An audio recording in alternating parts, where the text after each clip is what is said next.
Next ILD for support reaction of ഓവർഹാങ്ങിങ് beams ആണ്. അപ്പം AB സ്പാനുള്ള ഒരു ബീം സിയിലോട്ട് ഓവർഹാങ് ഉണ്ട്. ഓവർഹാങ് ലെങ്ത്ത് A ആണ്. ABയുടെ സ്പാൻ ലെങ്ത്ത് L ആണ്. അപ്പോൾ ഫസ്റ്റ് നമ്മൾ നോക്കുന്നത് ILD for reaction at A ആണ്, RA ആണ്.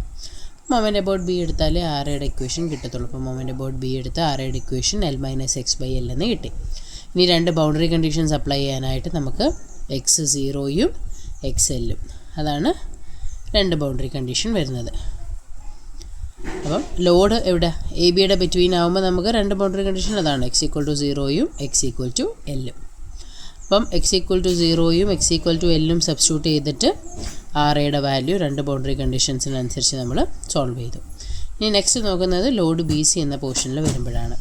BC എന്ന പോർഷനിൽ വരുമ്പോൾ RAയുടെ വാല്യൂ ആണ് നോക്കുന്നത്. BCയിൽ വരുമ്പം XL +Aയും വരും. അപ്പം ഫസ്റ്റ് XL സബ്സ്റ്റിറ്റ്യൂട്ട് ചെയ്ത് കഴിയുമ്പോഴേക്കും RA 0 കിട്ടി. Xന് L + A സബ്സ്റ്റിറ്റ്യൂട്ട് ചെയ്തപ്പോഴേക്കും RA - A/L എന്നും കിട്ടി. ആ രണ്ട് വാല്യൂസും കിട്ടിക്കഴിഞ്ഞപ്പോൾ നമ്മൾ സപ്പോർട്ട് റിയാക്ഷൻ്റെ ILD വരച്ചു. അപ്പം RAയ്ക്ക് രണ്ട് കണ്ടീഷൻ വന്നല്ലോ. ABയിൽ ലോഡ് വന്നപ്പം RA 1ഉം 0യും ആയിരുന്നു. 1 വന്നത് x0യിലായിരുന്നു. അപ്പോൾ ആ 1 മാർക്ക് ചെയ്തു. 0 എവിടെ ആയിരുന്നു? L വന്നപ്പോഴായിരുന്നു, എന്ന് വെച്ചാൽ Bയിലായിരുന്നു. അപ്പോൾ അവിടെ 0 മാർക്ക് ചെയ്തു. ഇനി അടുത്ത BC വന്നപ്പോഴും അതുകൊണ്ട് തന്നെ Xന് L കൊടുത്തപ്പോൾ RA 0 ആയിരുന്നു, സെയിം പ്ലേസിൽ 0. പിന്നെ L + A കൊടുത്തപ്പം -A/L വന്നു. -A/L ആയതുകൊണ്ട് തന്നെ താഴോട്ട് വന്നു. ഇനി സെയിം അതുപോലൊക്കെ തന്നെ നമ്മൾ നെക്സ്റ്റ് നോക്കുന്നത് ILD ഫോർ RB ആണ്. അപ്പം മൊമെൻ്റ് അബൌട്ട് A എടുത്താലാണ് RBക്കുള്ള ഇക്വേഷൻ കിട്ടുന്നത്. ബൗണ്ടറി കണ്ടീഷൻസ് അപ്ലൈ ചെയ്യുന്നു. ഫസ്റ്റ് AB പോർഷനിലുള്ളപ്പം x=0യും x=Lഉം നമുക്ക് RB 0യും 1ഉമായിട്ട് കിട്ടി. അടുത്ത ബൗണ്ടറി കണ്ടീഷൻ x=ACയിൽ വരുമ്പം BCയിൽ വരുമ്പം x=Lഉം x=L + Aയും ആണ്. അപ്പോഴും നമുക്ക് 1ഉം L + A/Lഉം ആണ് കിട്ടുന്നത്. അപ്പം x=0യിൽ RB 0 ആയതുകൊണ്ട് ഇവിടെ 0. Bയിൽ നമുക്ക് x=L എന്ന് പറയുന്ന B എന്ന പൊസിഷനിൽ നമുക്ക് 1 ആണ് കിട്ടിയത്. അതുകൊണ്ട് ഇവിടെ 1 മാർക്ക് ചെയ്തു. ഇങ്ങേറ്റ L + Aയിൽ L + A/L ആണ് കിട്ടിയത്. അപ്പോൾ ട്രയാങ്കിൾ പോലെ ആയിരിക്കും ഷേപ്പ് വരുന്നത്. ഈ രീതിയിലാണ് ഓവർഹാങ്ങിങ് ബീമിൻ്റെ റിയാക്ഷൻസിൻ്റെ ILD കണ്ടുപിടിക്കുന്നത്. ഇനി നെക്സ്റ്റ് ഒരു സിംപ്ലി സപ്പോർട്ടഡ് ബീമിൻ്റെ ലോഡ് വരുമ്പോൾ ഉള്ള ILDയുടെ എക്സാമ്പിളാണ്. ഒരു സിംപ്ലി സപ്പോർട്ടഡ് ബീം, അതിൻ്റെ ഓവറോൾ സ്പാൻ 10 മീറ്റർ ആണ്. Aന്ന് 3 മീറ്റർ മാറി ഒരു 25 kN ലോഡ് ഉണ്ട്. ആണെങ്കിൽ RAയുടെയും RBയുടെയും ILD വരയ്ക്കുക എന്നാണ് നെക്സ്റ്റ് കേസ് വന്നേക്കുന്നത്. അപ്പം നമുക്ക് ജനറൽ ഫിഗർ അറിയാം. ഒരു സിംപ്ലി സപ്പോർട്ടഡ് ബീമാണെങ്കിൽ ആ ജനറൽ ഫിഗേഴ്സ് നമ്മൾ നോക്കി വെച്ചേക്കണം. ഒരു സിംപ്ലി സപ്പോർട്ടഡ് ബീമാണെങ്കിൽ RAയുടെ ILD ആണെങ്കിൽ RAയിൽ 1ഉം RBയിൽ 0യും ആയിരിക്കും. RBയുടെ ILD ആണെങ്കിൽ RBയിൽ 1ഉം RAയിൽ 0യും ആയിരിക്കും. അപ്പോൾ ഫസ്റ്റ് അതുപോലെ തന്നെ RAയുടെ ILD വരച്ചു. ഇവിടെ 1 ആണെന്ന് നമുക്കറിയാം, ഇവിടെ 0 ആണെന്നും അറിയാം. നമുക്ക് വേണ്ടുന്നത് ഈ ലോഡിന് താഴെയുള്ള ഓർഡിനേറ്റ് ആണ് വേണ്ടത്. അത് നമ്മൾ സിമിലർ ട്രയാങ്കിൾസ് വെച്ചിട്ട് ആ ഓർഡിനേറ്റ് വാല്യൂ കണ്ടുപിടിക്കുന്നു. 0.7 എന്ന് കിട്ടി. അപ്പം RAയ്ക്കുള്ള equation load into corresponding ordinate, അതായിരിക്കും RA കണ്ടുപിടിക്കാനുള്ള ഇക്വേഷൻ.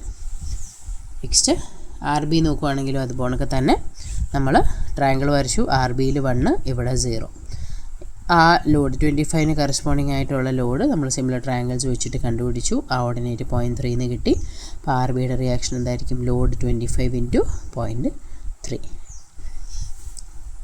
ഇനി ഒരു സിംപ്ലി സപ്പോർട്ടഡ് ബീമിൽ നമ്മളിപ്പോൾ ഇത്രയും നോക്കിയത് റിയാക്ഷൻ്റെ കേസസ് ആണ്. സിംപ്ലി സപ്പോർട്ടഡ് ബീമിൽ ഷിയർ ഫോഴ്സിൻ്റെ ILD എങ്ങനെയാണ് വരയ്ക്കുന്നതെന്നാണ് നെക്സ്റ്റ് നോക്കുന്നത്. അപ്പോൾ ഒരു AB എന്ന ബീം തന്നിട്ടുണ്ട്. അതിൻ്റെ ടോട്ടൽ സ്പാൻ L, ഒരു 1 kN. Aന്ന് ആൽഫ മാറി ഒരു 1 kN ലോഡുണ്ട്. അങ്ങനെ ആണെങ്കിൽ അതിൻ്റെ ഷിയർ ഫോഴ്സിന് വേണ്ടിയുള്ള ILD കണ്ടുപിടിക്കാനാണ് പറഞ്ഞേക്കുന്നത്. അപ്പോൾ ഫസ്റ്റ് നമ്മൾ Aന്ന് X ഡിസ്റ്റൻസ് മാറി ഒരു സെക്ഷൻ ലൈൻ കൺസിഡർ ചെയ്യുന്നു. XX എന്ന സെക്ഷൻ ലൈൻ കൺസിഡർ ചെയ്യുന്നു. ആ സെക്ഷൻ ലൈന് ആ ബീമിൽ മേക്ക് ചെയ്യുന്ന പോയിൻ്റ് C ആയിട്ട് നമ്മൾ അസ്യൂം ചെയ്യുന്നു. അപ്പോൾ ഫസ്റ്റ് പോർഷൻ ACയും പോർഷൻ BCയും രണ്ട് പോർഷൻസ് ആയിട്ടാണ് നമ്മൾ എടുക്കുന്നത്. അപ്പം ലോഡ് ACയിലാകുമ്പോൾ ഷിയർ ഫോഴ്സിൻ്റെ കാര്യങ്ങളാണ് പറയുന്നത്. അപ്പോൾ നമ്മൾ ഈ ലോഡ് വരാത്ത പോർഷൻ നിങ്ങൾ എടുക്കുക. അപ്പം ഇവിടെ എ സി കൺസിഡർ ചെയ്യുമ്പോൾ നമ്മൾ ഈ സെക്ഷൻ ലൈൻ്റെ റൈറ്റ് ഹാൻഡ് സൈഡ് എടുത്തു. റൈറ്റ് ഹാൻഡ് സൈഡ് എടുക്കുമ്പം എന്തായാലും ലെഫ്റ്റിലാണ് ലോഡ് വരുന്നത്. അപ്പോൾ റൈറ്റ് ഹാൻഡ് സൈഡ് വരുമ്പോൾ സൈൻ കൺവെൻഷൻസ് ഷിയർ ഫോഴ്സിൻ്റെത് ഇതാ കൊടുത്തേക്കുന്നു. അപ്പം സെക്ഷൻ്റെ റൈറ്റ് നോക്കുമ്പോൾ ആകെ RB മാത്രമേ ഉള്ളൂ. അപ്പോൾ ഷിയർ ഫോഴ്സിൻ്റെ വാല്യൂ എന്തായിരിക്കും? RB ആയിരിക്കും. RB മേളിലോട്ടായതുകൊണ്ട് മൈനസ് വരും. കാരണം സെക്ഷൻ്റെ റൈറ്റ് സൈഡിലെ മേളിലോട്ട് ലോഡ് ഷിയർ ഫോഴ്സ് മൈനസാണ് വരുന്നത്. അപ്പോൾ ഷിയർ ഫോഴ്സിൻ്റെ വാല്യൂ -RB. RB α/L ആയിരുന്നു. അപ്പോൾ അതെന്തായി? -α/L ആയി. അപ്പോൾ ആ ഷിയർ ഫോഴ്സിന് പിന്നെയും ബൗണ്ടറി കണ്ടീഷൻസ് അപ്ലൈ ചെയ്യണം. എ സിയിലെ ബൗണ്ടറി കണ്ടീഷൻ α = 0, α x. ഈ ലോഡ് ഇവിടെ നിന്ന് ഇവിടം വരെ വരുന്ന കണ്ടീഷനാണ് പറഞ്ഞേക്കുന്നത്. ഇവിടെ എന്തായാലും 0 ആൽഫയുടെ വാല്യൂ. ഇങ്ങോട്ട് വരുമ്പോഴേക്കും എക്സ് ആവും. കാരണം എക്സ് ഡിസ്റ്റൻസ് മാറിയാണ് നമ്മൾ ആ സെക്ഷൻ വരച്ചേക്കുന്നത്. അപ്പോൾ ആൽഫയ്ക്ക് എക്സും 0യും കൊടുത്തിട്ടുള്ള RBയുടെ വാല്യൂ നമ്മൾ കണ്ടുപിടിച്ചു. ആൽഫയ്ക്ക് 0 കൊടുത്തപ്പം RB 0, ആൽഫയ്ക്ക് എക്സ് കൊടുത്തപ്പോൾ RB -x/L.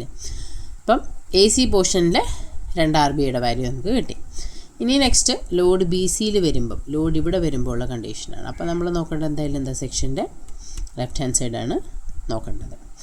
അവിടെ സെക്ഷൻ്റെ ലെഫ്റ്റ് ഹാൻഡ് സൈഡ് നമ്മൾ നോക്കുമ്പം ഷിയർ ഫോഴ്സിൻ്റെ വാല്യൂ RA ആയിരിക്കും. കാരണം RA മാത്രമേ അവിടെ വരുന്നുള്ളൂ.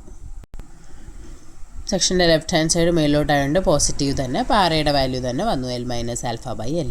ഇനി ബി സി പോർഷൻ്റെ ബൗണ്ടറി കണ്ടീഷൻസ് ആൽഫ എക്സിന്നാണ് സ്റ്റാർട്ട് ചെയ്യുന്നത്. കാരണം സിയിൽ എക്സ് ആണ് ഡിസ്റ്റൻസ്, എക്സ് തൊട്ട് L. അപ്പോൾ സിയിൽ ആൽഫ ഫസ്റ്റ് എക്സ്, പിന്നെ L. ആ 2 RAയുടെ വാല്യൂ കണ്ടുപിടിച്ചു. അപ്പം നമ്മൾ കണ്ടീഷൻസ് നോക്കുവാണെങ്കിൽ എക്സിലാണ് നമുക്ക് 2 വാല്യൂസ് വന്നേക്കുന്നത്, L - x/L നേരത്തെ x/L. ബാക്കി 2 എക്സ്ട്രീം എൻസിൽ ആൽഫ 0 ആകുമ്പോഴും ആൽഫ L ആകുമ്പോഴും നമുക്ക് 0 തന്നെയാണ് കിട്ടിയത്.